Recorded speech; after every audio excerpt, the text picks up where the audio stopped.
ชาวกัมพูชาไม่พอใจ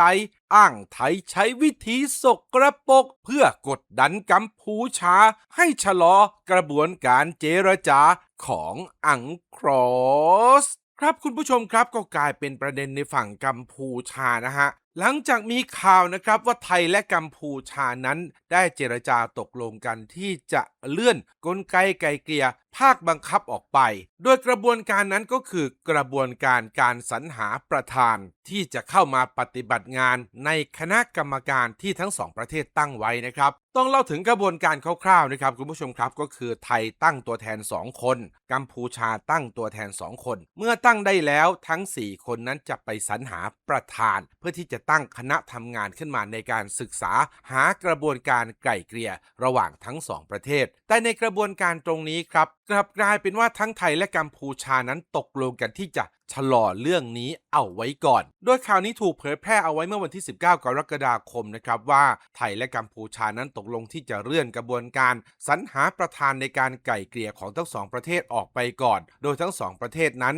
จะเลื่อนเรื่องนี้ออกไปอย่างน้อยจนถึงวันที่14สิงหาคมโดยการเลื่อนครั้งนี้เป็นความพอใจของทั้งกัมพูชาและไทยโดยมองว่าเป็นการยืดระยะเวลาเพื่อให้ทั้ง2ฝ่ายนั้นมีความพร้อมในการไกล่เกลี่ยกันอย่างรอบคอบเพื่อให้แน่ใจว่าทั้ง2ประเทศนั้นจะได้ประธานที่เป็นกลางอย่างแท้จริงโดยนายจันทร์รัตนานะครับโฆษกกระทรวงการต่างประเทศของกัมพูชาได้ให้สัมภาษณ์กับสื่ออย่าง Radio France International เอาไว้นะฮะว่ากระบวนการคัดเลือกผู้นำในการไกล่เกลี่ยหรือว่าประธานนั้นเป็นขบวนการที่ถูกกำหนดเอาไว้แล้วและแน่นอนว่าถ้าอยากจะให้มันราบรื่นก็ต้องสรรหาประธานที่เป็นกลางจริงๆในกรณีนี้กัมพูชาและไทยนั้นยังไม่ได้มีการเลือกว่าจะให้ใครมาเป็นคนกลางในการเจรจาเพราะฉะนั้นข้อตกลงนี้จึงถูกส่งไปยังเลขาธิการของสหประชาชาติในการเลื่อนกระบวนการ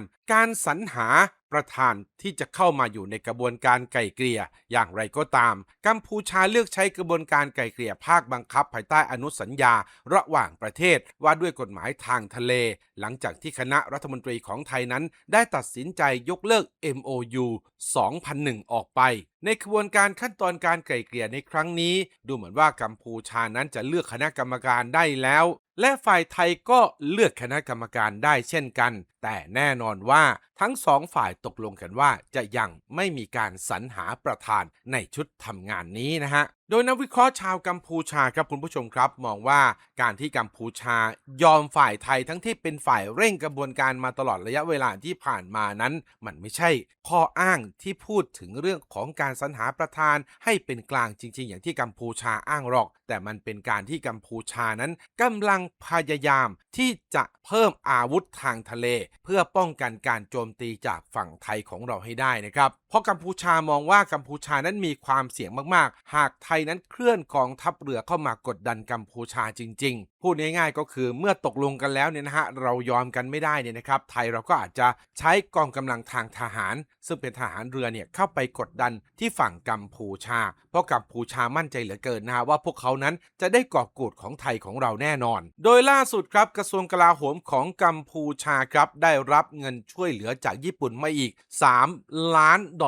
สหรัฐหรือประมาณ500 ล้านเยนนะครับเพื่อใช้ในการซื้อเครื่องมือติดต่อสื่อสารไปติดตั้งบนเรือรบที่ได้รับการบริจาคมาจากจีนนะฮะพูดง่ายๆก็คือจีนให้เรือมาเนี่ยให้เรือมาฟรีนะครับแต่ว่าเป็นเรือเปล่าๆเลยนะครับระบบนำทางนำร่องอะไรก็ไม่ดีพอระบบสื่อสารอะไรก็ยังไม่ดีพอรวมถึงระบบขีปนาวุธต่างๆบนเรือก็ยังไม่มีเพราะฉะนั้นเตียซีฮาจึงต้องเดินสายครับไปหาขอตังคนนั้นคนโน้นคนนี้เพื่อที่จะเอามาติดตั้งบนเรือลำนี้และก็ได้รับการบริจาคจากประเทศญี่ปุ่นเจ้าเดิมครับให้เงินกับกัมพูชามาอีก$3 ล้าน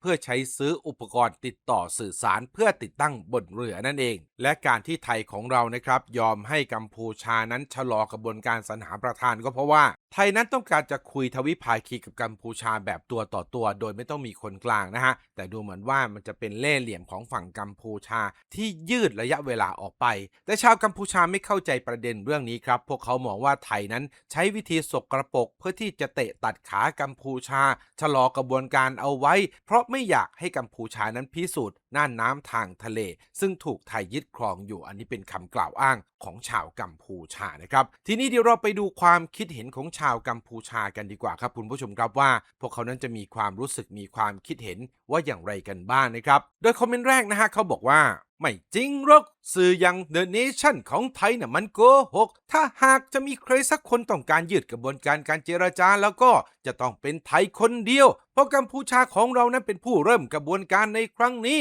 การสรรหาผู้ประสานงานกัมพูชาก็ทำได้ก่อนเพราะกัมพูชารู้ว่าอังคอสมีประโยชน์ต่อกัมพูชา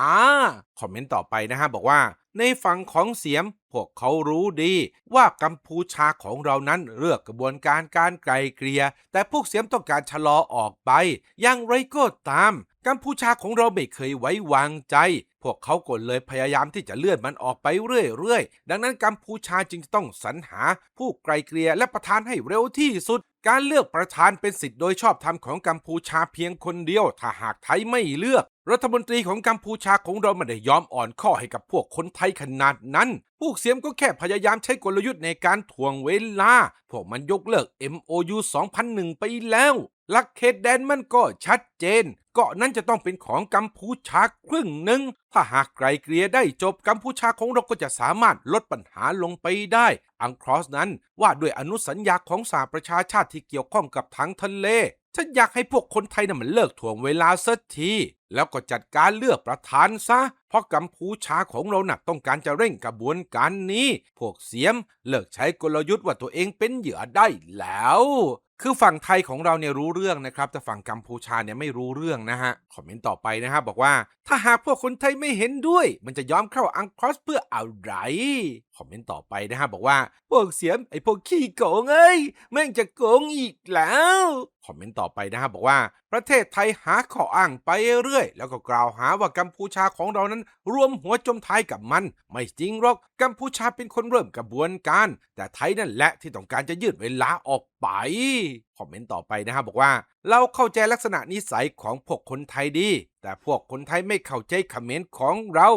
พยายามเจรจาหยุดยิงไม่ว่าเขมรของเราจะหยุดเท่าไรแต่ดูเหมือนพวกไทยมันจะใช้ทุกวิถีทางเพื่อต่อต้านเราได้โปรดอย่าเชื่อพวกไทยมากเกินไป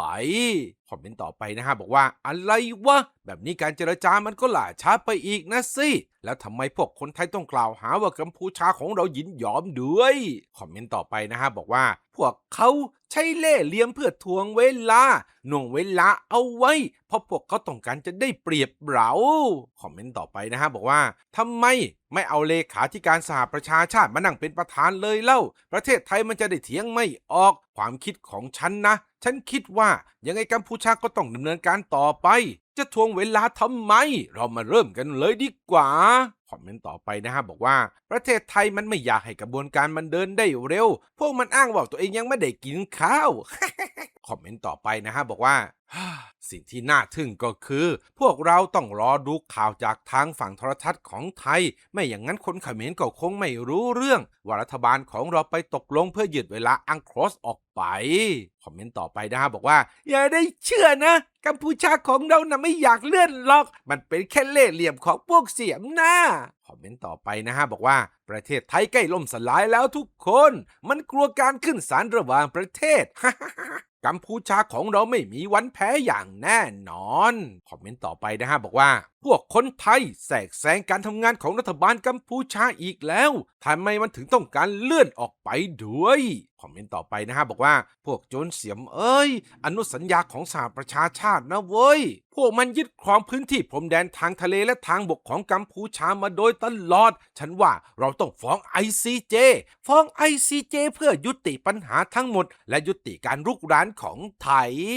คือคนประเทศนี้เนี่ยเสพติด ICJ นะฮะอะไรก็ ICJ นะครับคอมเมนต์ต่อไปนะฮะบอกว่าพวกโจรไอ้พวกโจรปัญญาอ่อนทำไมมึงถึงต้องอยากเลื่อนกระบวนการก็บอกว่าตกลงกันนะฮะไทยและกัมพูชายินดีร่วมกันนะครับไม่ใช่ประเทศไทยคนเดียวนะฮะแต่ว่าพวกเขาก็ยังเชื่อว่าไทยของเราเป็นคนทำนะครับทั้งที่เนื้อข่าวก็บอกนะฮะว่าทั้งสองฝ่ายตกลงกันนะครับคอมเมนต์ต่อไปนะฮะบอกว่า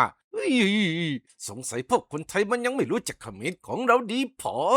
คอมเมนต์ต่อไปนะฮะบอกว่าดูเหมือนว่ารัฐบาลของกัมพูชาได้บรรลุข้อตกลงกับพรรคการเมืองไทยซะแล้วดูเหมือนว่าพวกเขาจะเจรจากันซะแล้วดูเหมือนว่ากัมพูชาของเราไม่รู้เรื่องนี้เลยก็รัฐบาลกัมพูชาเขาไม่อยากให้ประชาชนรู้นะครับต้องโง่ถึงจะปกครองได้ง่ายนะฮะคอมเมนต์ต่อไปนะครับบอกว่าพวกเสียมมันไม่ละทิ้งเล่ห์เหลี่ยมเลยจริงๆคอมเมนต์ต่อไปนะฮะบอกว่ากัมพูชามีอะไรไทยก็อยากมีด้วยกัมพูชายึดครองอะไรได้ไทยก็อยากได้คืนหมดพวกคนไทยนี่มันชั่วจริงๆคอมเมนต์ต่อไปนะฮะบอกว่าเล่ห์เหลี่ยมของพวกเสียมนี่มันมีเยอะจริงๆพวกเสียมเนี่ยมันไม่ไว้ที่จะต้องการให้กัมพูชาของเรานั้นแย่ลง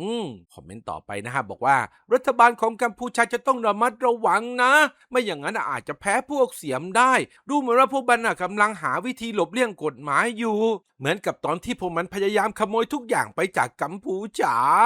คอมเมนต์ต่อไปนะฮะบอกว่ากระบวนการนี้สำคัญมากๆได้โปรดเถอะอย่าช้าเลยนะคอมเมนต์ต่อไปนะครับบอกว่าพวกเสียมมันชอบหลบหลีกปัญหาพวกมันชอบหาข้ออ้างใหม่ๆมาอ้างได้เสมอทั้งที่ทุกอย่างที่พวกมันยึดอยู่นั่นคือของกัมพูชามาก่อนแต่พวกมันก็ยังอยากได้คอมเมนต์ต่อไปนะฮะบอกว่ามันก็เป็นแบบนี้แหละพวกเสียมรู้ไว้เลยมันชอบกดขี่กัมพูชาฉันเชื่อว่าพวกมันใช้กลอุบายเพื่อกดดันรัฐบาลของกัมพูชาให้ทำอย่างที่พวกมันต้องการเอาจริงๆแอดก็มองว่าชาวกัมพูชาบางทีก็มึนไปหน่อยนะเพราะว่าข่าวเขาก็บอกอยู่นะครับว่าทั้งสองฝ่ายตกลงกันนะครับเพื่อที่จะเลื่อนกระบวนการนี้ออกไปก่อนเพื่อให้ทั้งสองฝ่ายนั้นมีความพร้อมจริงๆแล้วจะได้เจรจากันก่อนคุยกันก่อนนะมันจะได้รู้เรื่องจะได้ไม่ต้องไปใช้กระบวนการที่สหประชาชาติหรือว่าอังครอสนะฮะแต่ว่าดูเหมือนว่าชาวกัมพูชาก็ไม่เข้าใจครับเชื่อมั่นเหลือเกินนะฮะว่ารัฐบาลของตัวเองนั้นพร้อมเหลือเกินแล้วก็ไม่อยากจะเลื่อนกระบวนการอะไรออกไปหรอกไทยก็แค่ใช้เล่ห์เหลี่ยมเพื่อกดดันรัฐบาลกัมพูชาเท่านั้นนะครับก็มีบางคนเท่านั้นนะที่พอจะเข้าใจแล้วก็พอจะฉลาดซะหน่อยนะครับส่วนกัมพูชานะฮะก็ไม่รู้ว่าเอาอะไรไปแลกนะครับญี่ปุ่นเขาถึงยอมให้เงินมาเพื่อที่จะให้กัมพูชานั้นเอาไปซื้ออุปกรณ์สื่อสารติดในเรือรบนะฮะแต่แน่นอนนะครับคุณผู้ชมครับเมื่อเทียบศักยภาพของกองทัพเรือไทยและกองทัพเรือของกัมพูชาแล้วกัมพูชาสู้ไม่ได้ละครับไม่มีมุมไหนที่กัมพูชาจะสามารถแซงศักยภาพของกองทัพเรือของไทยได้เลยไม่มีเลยครับแต่เขาก็ยังพยายามกันอยู่นะฮะคุณผู้ชมล่ะครับมีความคิดเห็นเกี่ยวกับเรื่องนี้ข่าวนี้ว่าอย่างไรบ้างครับสามารถคอมเมนต์เอาไว้ที่ช่องคอมเมนต์ด้านล่างได้เลยนะครับการแปลความคิดเห็นและเนื้อข่าวภาษาต่างประเทศทั้งหมดทำด้วยโปรแกรมอัตโนมัติครับหากมีข้อความใดที่ผมอ่านผิดไปแปลผิดไปหรือสรุปใจความผิดเพี้ยนไปไม่ตรงกับเจตนารมณ์ของผู้โพสต์ก็ต้องขออภัยเอาไว้ณที่นี้ด้วยนะครับแล้วกลับมาเจอกันใหม่ในคลิปหน้าครับคุณผู้ชมคลิปนี้ลาไปก่อนสวัสดีครับ